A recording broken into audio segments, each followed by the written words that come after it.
जेव्हा गरज असते तेव्हा दरवाजा उघडता. काम आम्ही करा. आता दरवाजा लावून बसा. आम्ही खा.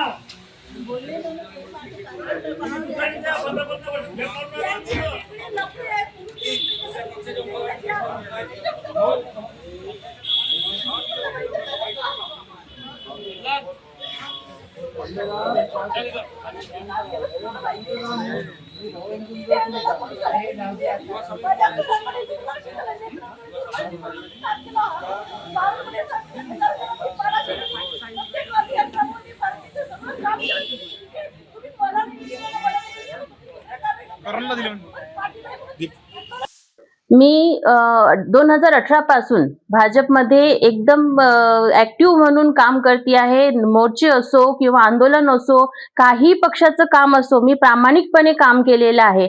आणि महिला आणणं असो का पार्टीसाठी खर्च करणं असो, मी याच्यासाठी कधी माघारी घेतली नाहीये. तरी माझ्यासोबत असं करण्यात आलंय, याची मला खूप खंत आहे.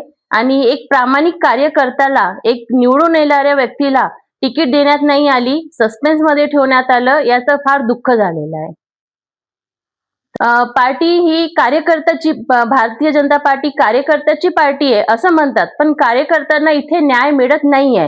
जे नवीन लोक आले आहेत, जे कार्यकर्ते आहेत, त्यांच्या बायकोंना तिकीट देण्यात आले आहे. नवीन चेहरे जे कधी पार्टीमध्ये कधी महिला मोर्चे दिसले नाही, अशा व्यक्तींना तिकीट वाटप करण्यात आली आहे.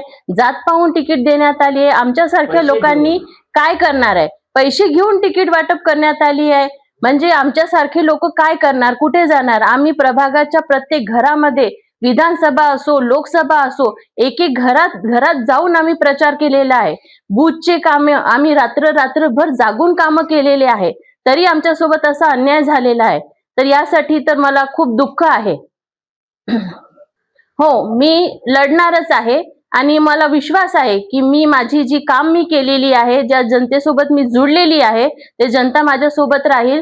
ज्या महिला भगिनी माझ्यासोबत जुळलेल्या आहेत, त्या भगिनी माझ्यासोबत राहतील आणि मी निवडून येईल, यावर मला पूर्ण विश्वास आहे.